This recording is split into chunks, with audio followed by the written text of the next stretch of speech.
Today, let's talk about the 7 areas of your life where it's important to set boundaries. What are the 7 different boundaries you can set and why they're important? I teach people to be self-compassionate. The most important journey of my life was toward myself, toward connecting with myself, toward being authentic with myself, and toward my own self-compassion. I love helping you do that as well. So, what we'll talk about today are the ways we betray ourselves, how sometimes we can be fake or dishonest with ourselves to be liked. And this fake version of ourselves, it hurts us physically, it's bad for our body, it's very stressful for our body. That can lead to chronic illness.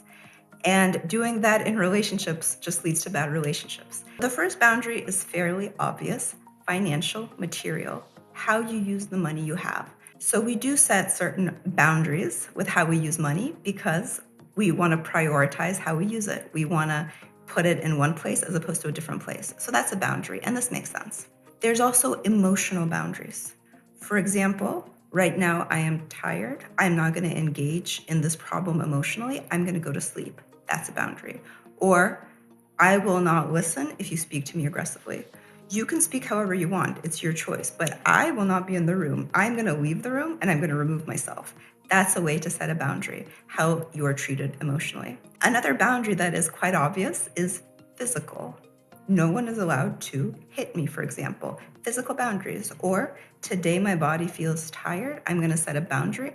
I'm not going to go jogging and then weightlifting and then swimming. Today I'm going to take it easy.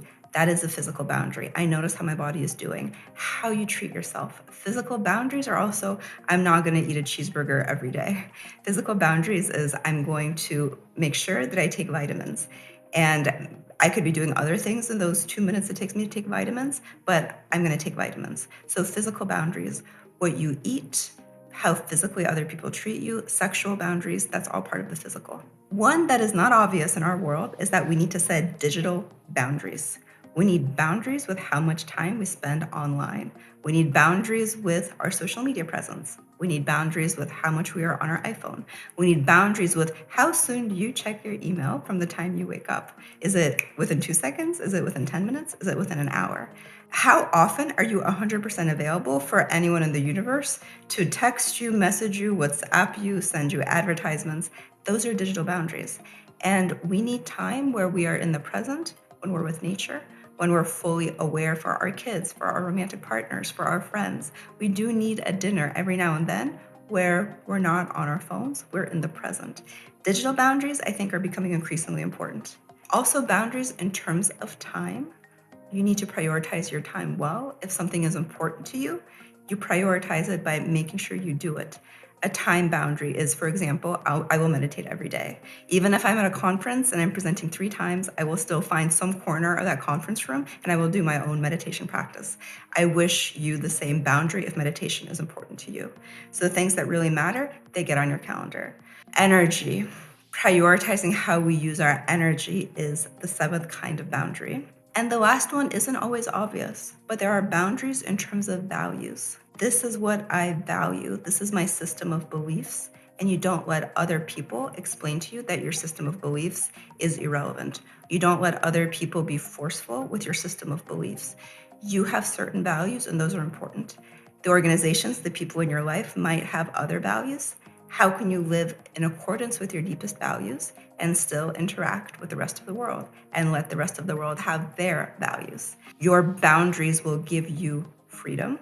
And if you want to go deeper on this boundaries work, I give workshops inside organizations on it. And you can also take a class directly through me. The link is below for the entire program.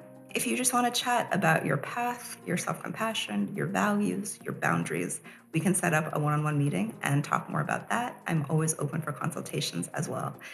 It was wonderful to spend these 5 minutes with you. Since I know you have digital boundaries, I appreciate that I was part of your digital experience today, and I will see you later. Bye.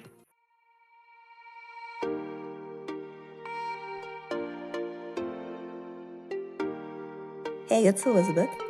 My goal is to help you follow the path to happiness with these videos.